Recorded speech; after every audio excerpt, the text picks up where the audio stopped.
I'm going to tell you about the buttfuck assassin. This was actually a persona of mine in prison. And yeah, I get it. I know what it sounds like, but just keep listening. This is a funny story, and I think you'll enjoy it. So let me set the scene here. I was housed at a minimum custody correctional center. Of course, you could probably imagine that when you're in prison, you get bored easily. I mean, there's not a whole lot to do. I mean, there's stuff to do for sure, and you can find things to keep you occupied. But for a little old jokester like me, I like to prank people. So, at this prison camp, there was a man named Skinner. And this guy, he was a white fella, anyway. But anyway, he was a creep. Like seriously, I don't know what he was charged or convicted for, but he was the kind of guy that would get caught staring in his ex-girlfriend's window. Okay. Like, I'm weird, but this guy was friggin' weird. Okay. He was also psycho. So, for instance, he would leave a book in the day room on the table and forget that he had placed it there. So he would go in his locker looking for said book, and then he would flip out on everyone. He would yell and scream and attempt to fight people, but we never actually would go through with it. But anyhow, he would have these tantrums, these massive tantrums where he just threw stuff around, and he would go outside and flip the tables. He was just an all-around nuisance, and he did this every few days. Everyone hated this man. The inmates that were housed there, the guards hated him, and he had really no friends. Of course, I decide this guy's too good not to prank. Let's get back into the buttfuck assassin. So, I had this little prank where I would write these quote-unquote love letters from an admirer. I would pretend to be a black guy, and usually the victims would be white guys, so they'd think like a big black guy was trying to rape them or whatever. And so let me go back here and and just say that if you don't know, prison is one of the most homophobic places in the world. Okay, you can get beat up just by saying that you're gay. All right, I would place these love letters, and usually they would say something like, "I want to ride the fast track to your prostate. I want to plow you like a field of wheat. Your peachy white skin and my dark cocoa complexion would make pretty peanut butter." And I'd add a little creepy element to it as well. I'd be like, "I've been watching you for some time."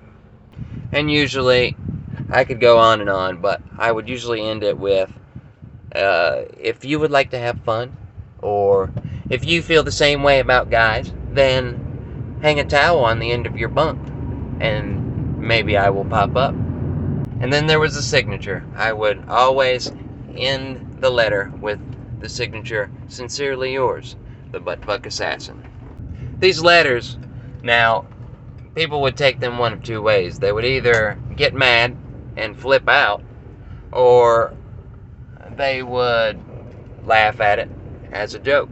You can already probably guess what Skinner did, right? Well, let me tell you that you might be surprised. Let me back up here and say that I was sort of infamous for this persona. Even some of the guards at this prison knew about these letters. In fact, one of them had placed one of my letters on people's beds just to get reactions. So anyhow, on this specific circumstance, I spoke to one of the guards there, and I was like, hey man, it's time to get Skinner. And he was like, oh man, you know he's gonna flip out, right? I was like, yeah, that's the point. You know what this man did? This man went to the administrative offices and said, this man is trying to rape me. I'm a target. He was actually placed in a protective cell and then shipped out to another camp. Now, if you are not familiar with prison terminology, this is called checking off.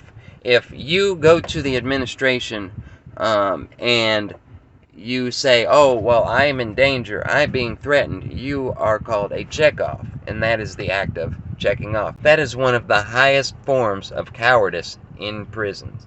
You are encouraged to face these problems on your own.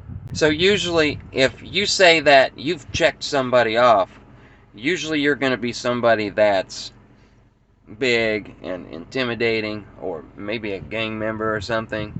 You see what I mean? So, I guess the fact that I checked somebody off, this little nerdy guy right here, that's a little notch on my belt. I reckon. But anyhow, this is a day after the man was shipped off of the camp, and actually the sergeant on duty had actually compared his handwriting to the handwriting of the letter and concluded that he had written the letter to himself to try to get off the prison camp. But the guards hated him so much that they didn't say anything about where the origin of the letter was from, and they definitely didn't say anything to dispute his findings or his decision to ship him off the camp. Back to what I was saying. It is a day or two after, maybe a day, and I feel something shaking my bunk, and it's like 1:30, maybe 2 a.m. All right, I'm in the kitchen dorm, so I'm sleeping, getting ready for, get my sleep in for work in the morning. So I feel my bunk being shaken, and I look up, and there are two guards standing over me, and I'm like, oh no, it's coming to bite me in the ass. And so I get up, and they usher me over to the side, and I'm like, hey, how's it going? And the guard just he sticks his hand out, like as if to shake my hand, and I'm like, what? And he's like, the other guard's like cracking up, and he says something from the letter. I can't remember exactly what it was, but he jokes, it's like an inside joke because he's stating that he knows what the letter says. And the other guard's like kind of, emphasizing on his hand. He was like, man, I just want to say thank you for getting that motherfucker off this camp. I never got in trouble for this incident. In fact, when the guards saw me on the days afterward, they would kind of snicker and kind of smile in my direction. There was never any disciplinary action taken. Amongst the inmates and even some of the guards, I was seen as a hero. That's probably one of the craziest things that has happened to me in prison.